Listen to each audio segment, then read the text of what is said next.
आज की बेहद खास खबर आपके लिए बता दें कि पेंशन योजना को लेकर एक बड़ी खबर आई है। 8वीं वेतन आयोग, सरकारी कर्मचारियों को मिलेगी बड़ी राहत। पेंशन नियम 15 से घटकर 12 साल करने की अटकलें तेज। अधिक जानकारी के लिए सब्सक्राइब करें डीडीपी न्यूज।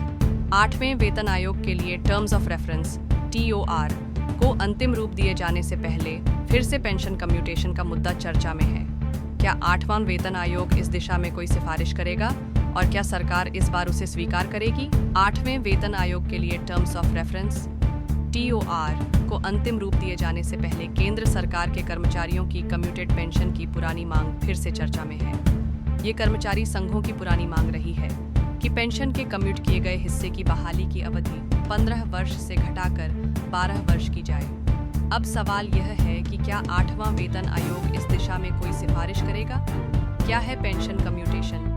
केंद्र सरकार के कर्मचारी रिटायरमेंट के समय अपनी पेंशन का अधिकतम 40% एकमुश्त लेने का विकल्प चुन सकते हैं। इसे पेंशन कम्यूटेशन कहा जाता है। बदले में उनकी मासिक पेंशन में उस प्रतिशत की कटौती कर दी जाती है।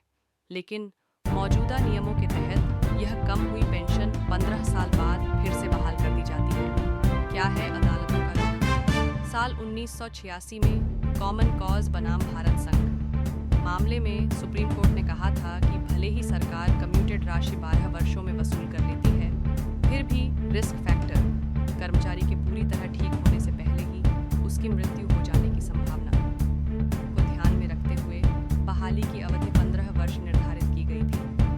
2019 में दिल्ली हाई कोर्ट ने भी इसी तर्क के आधार पर 15 वर्ष की अवधि को उचित ठहराया।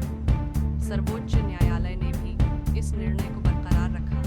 अदालतों का मानना है कि यह पूरी तरह से नीतिगत निर्णय है और न्यायपालिका इसमें हस्तक्षेप नहीं कर सकती। क्या है 8वें वेतन आयोग से मांगे?